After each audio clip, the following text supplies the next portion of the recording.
लियाकत पर सिंध के कैपिटल कराची में 4 अक़साम के अफवाहें, 4 अक़साम के बातें गर्दिश कर रही हैं। एक ने कहा कि कराची को वफा के हवाले कर दो, दूसरे ने कहा कि कराची को निज़ाम ही अपना दे दो, तीसरे ने कहा कि कायदे तहरीक रहमो करम पर इस कराची को छोड़ दो, चौथे ने कहा कि कराची में वही पुराना निज़ाम राज करवा जाए, फ़हीम कमांडोज वाला, बाबर लाडला, सुहेल और जो सोलत मिर्ज़ा वाला निज़ाम है उसको राज किया जाए। मुस्लिम लीग नून को यकीन कहाँ से हो चला है कि आने वाला दौर सिंध के अंदर मुस्लिम लीग नून का होगा। फंक्शनल लीग भी मुतहरिक है और पीपल्स पार्टी भी कराची का क्रेडिट लेना चाहती है।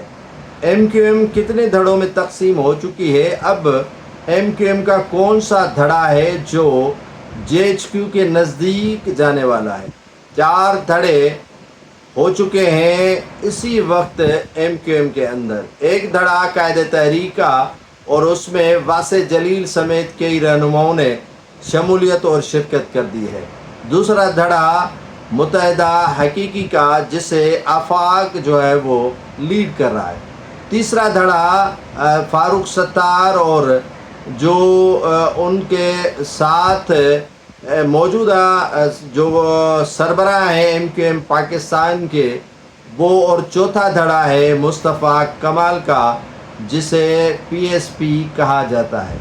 अब MQM लंदन का ख्याल है कि वही पुरानी तर्ज पर MQM को चलाया जाए और MQM में उन लोगों की वापसी करवाई जाए जो अहकामात देते थे बोरीबंद लाशों के।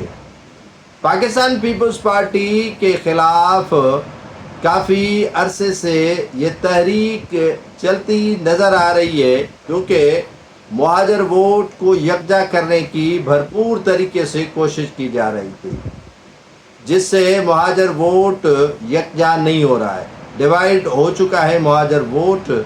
एक मुहाजिर वोट जो है वो TLP के पास चला गया है, दूसरा मुहाजिर वोट जो है वो जमात इस्लामी के पास चला गया है, तीसरा मुहाजिर वोट खामोश होकर बैठ गया है।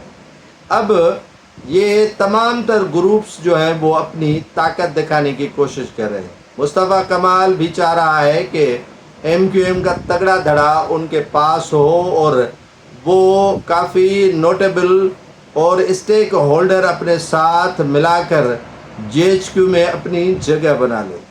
यहाँ पर कराची के अंदर जो है वो काफ़ी एहतजाज हो रहा है कि पीपल्स पार्टी को यहाँ से भगाया जाए, जिसमें फारूक सत्तार सर फहरिस्त है। फारूक सत्तार के नारे, फारूक सत्तार की सोच वो है कि अगर वो नहीं तो कुछ भी नहीं, अगर कामरान टिसोरी नहीं तो कुछ भी नहीं। कामरान टिसोरी के हवाले से चेमे गोइयाँ और बाज़ार में ये बातें काफ़ी गर्म हो चुकी हैं कि दोबारा उसे गवर्नर सिंध लगाने की कोशिशें हो रही हैं। बशीर मेमन साहब जो सिंध के सदर हैं मुस्लिम लीग नून के, वो भी चाह रहे हैं कि उनके पास इतना पावर हो ताकि सिंध गवर्नमेंट उनकी बन सके। कहाँ से सिंध गवर्नमेंट उसकी बनेगी ये तो फ़िलहाल कहना कबल वक्त है, लेकिन बशीर मेमन साहब पुरुमीद हैं कि उनकी हुकूमत ज़रूर बनेगी। MQM भी पुरुमीद है कि कराची को अलग सलग बनाकर जो है वो एक सूबे की शक्ल या इंतज़ामी उमूर जो है वो अलग बनाया जाएगा या वफाक के हवाले कराची को किया जाएगा।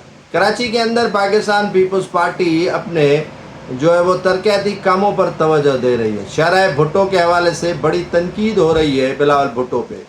बिलावल भुट्टो पर न सिर्फ तनकीद हो रही है बल्कि उनके ख़िलाफ़ मीम्स बनाए गए हैं, उनके ख़िलाफ़ काफ़ी चीज़ें कही गई हैं। लाख इख्तलाफात हमारे भी हैं पीपल्स पार्टी के साथ, लेकिन ये जो शरह भुट्टो उन्होंने बनाया है वो काबिल सताइश है।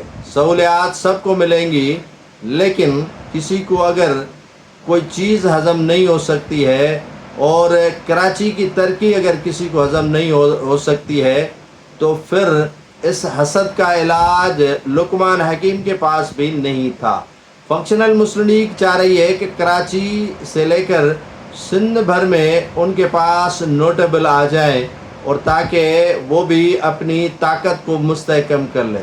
عید کے بعد وہ پرامید ہے کہ کافی رہنما ان کی پارٹیوں میں شمولیت اختیار کریں گے، اور یہ توقع بھی کرتے ہیں کہ پاکستان پیپلز پارٹی سے بھی لوگ ان کی جماعت میں شامل ہوں گے، اور 28ویں آئینی ترمیم سندھ کے کیپٹل کراچی کا انتظامی ڈھانچہ اور کراچی کے اندر پیپلز پارٹی کی تگڑا پن اور کافی اسکیموں کے افتتاح کے بعد یقین جانیے گا کہ سندھ کے اندر کافی جو ہے وہ سسٹم جو ہے مضبوط تو نہیں رہا ہے۔ کراچی کے اندر جو نظام چلتا آ رہا ہے وہ محض ایک کہتے ہیں کہ جال کی مانند ہے، اور جال بچھایا جاتا ہے اور مختلف تنظیموں اور پارٹیوں کو مواقع فراہم کیے جاتے ہیں کہ آپ ہمارے لیے کام کریں اور ہم آپ کے لیے کام کریں گے، تاکہ کراچی کا جو نظام ہے وہ اپنے ساتھ جوڑا رکھیں۔